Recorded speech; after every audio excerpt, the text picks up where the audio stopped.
اسوي معاكم سلطة بطاطا مسلوق مع الشبنت والطماط. مكونات سلطة البطاطا اللي اليوم راح اسويها: عندنا عصير الليمون وعندنا الكمون راح اوريكم بعد شوي، هني الشبنت والطماط التشيري راح اقصصهم انصاص.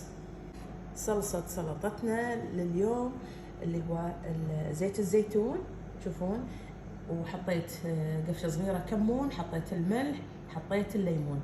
عندي هني قفشة ثوم، تقدرون تحطون، اللي يحب الثوم يقدر يحط الثوم، واللي ما يحب الثوم لا يحط، هذا بودر، واذا عندكم فريش هم تقدرون تحطون، تخلطون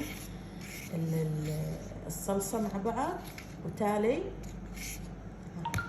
الحين راح اشيل من الشبنت واحط واخلط المكونات واصب عليهم الصلصة، وهذه سلطتنا.